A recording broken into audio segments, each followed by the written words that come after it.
Let us begin with a warm introduction. Welcome to Time Series in Python. Have you ever wondered how we predict weather, sales, or stock prices? In this lesson, we will explore time series data, what it is, why we care, and how to handle it in Python. We will work with real-world examples and build your skills step by step. Running the cell now. What are some things in your life that change over time? Try to think of a few. What is a time series? A time series is simply a list of data points ordered over time. For example, temperature each day, or sales every month. Order matters because time flows in one direction. Why do we care? Time series help us look for trends, patterns, and make forecasts. Running the cell now. Let us see how this works in practice soon. Let us set up our workspace and get tools ready for later steps. We import a library to ignore warnings so our notebook is less cluttered.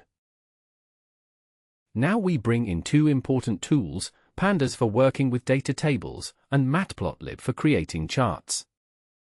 Pandas helps us handle tables of information easily. Matplotlib lets us draw and share pictures of our data.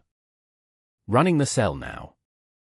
If you see an error about pandas or matplotlib, try running this cell again after checking that they're installed. Now we are ready to bring in our time series data. This cell is for our data setup. We are using real historical weather data, daily minimum temperatures in a city called Melbourne, Australia. We copy the link where our data lives online. Now we tell pandas to grab the data straight from the link. We print out its shape to see how many rows and columns we have. Finally, we check the first few rows to get a sneak peek. Running the cell now. Try changing the URL to another CSV link if you want to explore something new.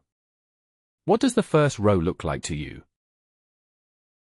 Data is easier to understand when we can see it visually. Here, we will make our first chart from the data set. We make a plot that stretches out sideways so it is easier to read. The line follows temperature values in order, connecting one day to the next. The chart has a main title describing what we are looking at. The x-axis shows dates, moving left to right. The y-axis shows the temperature in degrees Celsius. We display the chart below the cell. Running the cell now. Notice the patterns. Can you spot ups and downs in the temperatures? Core components in a time series. Most time series have patterns such as trends, long-term increase or decrease. Seasonality, regular cycles, like monthly or yearly. Noise, random changes, like weather swings. Spotting these makes it easier to predict what comes next. Running the cell now. Can you name an example of each component from your own experience? It is important to check the quality and structure of our data. Now we check what our table looks like behind the scenes. We see its data types, shape, and if there are any extra details stored. We print out if any data is missing, which can cause problems later. This gives us the count for every column. Next, we print a summary of statistics. This shows things like the smallest, biggest, and average temperature. Running the cell now. If you see missing values, think about how you would want to handle them. Let us make sure our date column is truly a timeline, not just text. Here, we tell pandas to understand the date column as real-time points.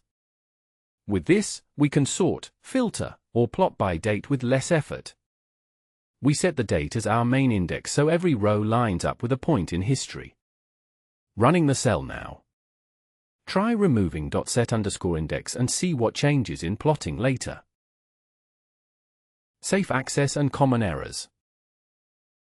When working with time series, it is easy to accidentally try looking up a date that does not exist. Always double-check your time values before slicing or searching. Python will show a key error if you try to look up a missing value. Running the cell now. Let us practice looking up some dates next. Let us safely find the temperature for a specific day. We want to look up the temperature on January 3rd, 1990. We store this date in a variable for easy reuse. We ask pandas if our chosen date is in the data index. If it is, we print what the temperature was that day. If it is not there, we tell the user it is missing. This is a safe way to check before accessing information. Running the cell now. Try a different date to see what comes up for you. What if our date does not exist in the data? Here we purposely search for a far future date that is not in our dataset. We use try and except so that if an error happens, we catch it. We try to print the temperature, but this key error shows if our date was never recorded.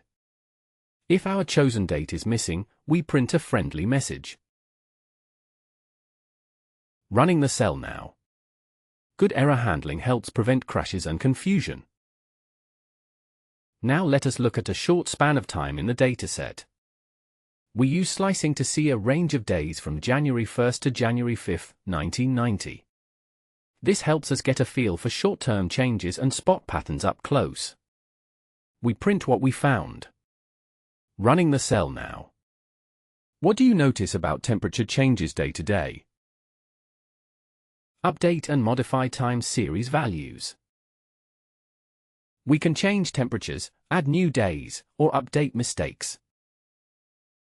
Be careful, changing history changes your results. Let us try fixing a value. Running the cell now. Would you change an old data point or keep it as is? Think about why. What if you spot a data mistake? Let us correct it. We pretend that the January 2nd, 1990 temperature was entered incorrectly.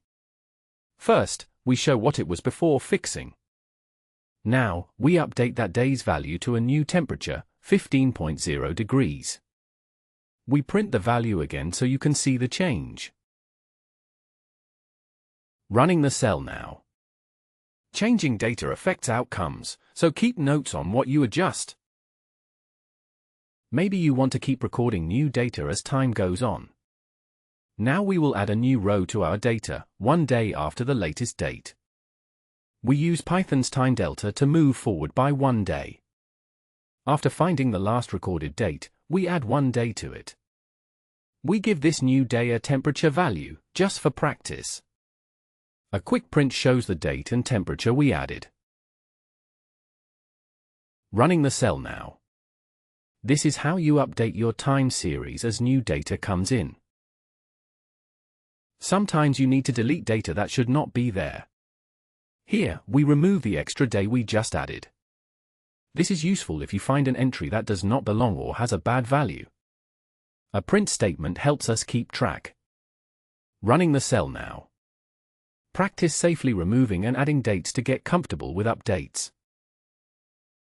Let us summarize the data to spot bigger trends.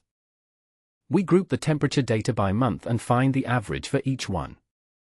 This is called resampling, which can show us patterns we might miss day to day. We print the averages for the first few months. Running the cell now. Grouping by month or year is a powerful way to look for trends. Seeing averages on a graph makes trends pop out. We make a chart with the monthly averages we just calculated. The round markers show each month's average clearly. The chart title and axis labels guide you as you look for patterns. We display it for easier comparison over time. This helps you spot broad warming or cooling periods, not just single days. Running the cell now. Where do you see the highest and lowest points? Let us find and display only the hottest days.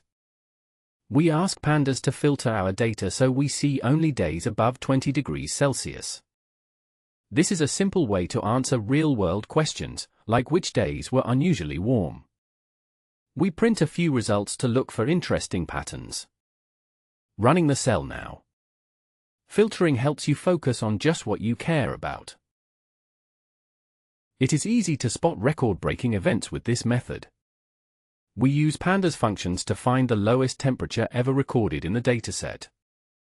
Then we find the exact date when it happened. We print out the coldest day and its temperature for reference. Running the cell now. You can look for heat waves in a similar way using max instead of minute.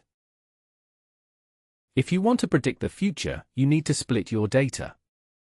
We split our time series so we can use most data for learning patterns and save the last part for practice predictions.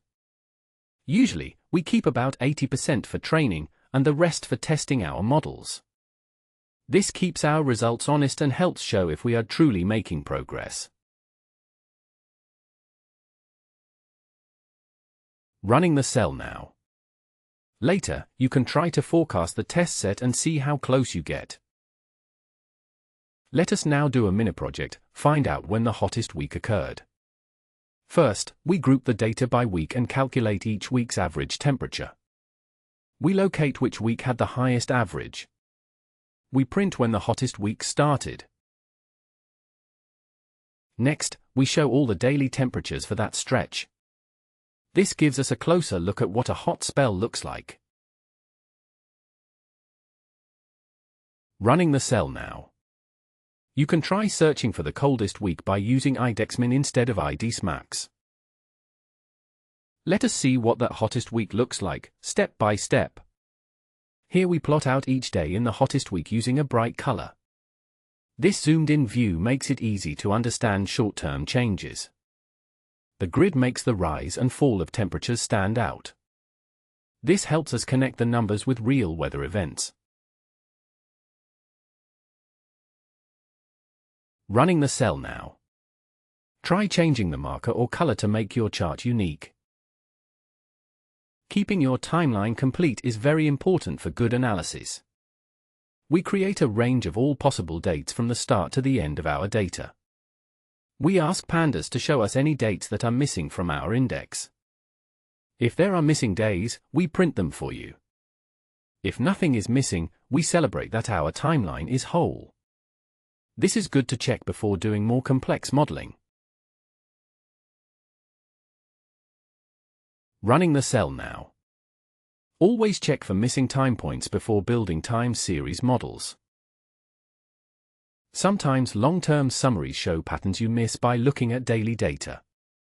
We group the data by entire years to see big picture warming or cooling. This is useful to spot climate shifts or big changes in general.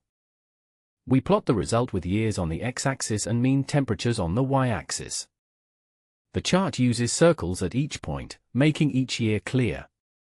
This is a good method for exploring long time periods. Running the cell now. Try using this for different columns or other datasets too. Let us make our code interactive and practice with different years. We ask the user to enter a year using the input function. We convert what they type to an integer to make it safe to use. We pull out just the data for that year. Next, we calculate the monthly averages. A print statement shows the results for each month. This helps you answer real questions for any year you pick. Running the cell now. Try this with a few different years, or use a year you are curious about. Recap. You have learned how to load, view, and modify real-time series data in Python. You can now plot, filter, and summarize data across days, months, and years. Feel free to experiment with different filters and custom charts. Running the cell now. Ready to level up your skills? Try using other time series datasets you care about. Want more? If you found this lesson helpful, please give our video a thumbs up and subscribe for more beginner tips. Keep exploring new datasets, and remember, practice makes perfect. See you in the next lesson. Running the cell now. What topic would you like us to cover next? Leave a comment below.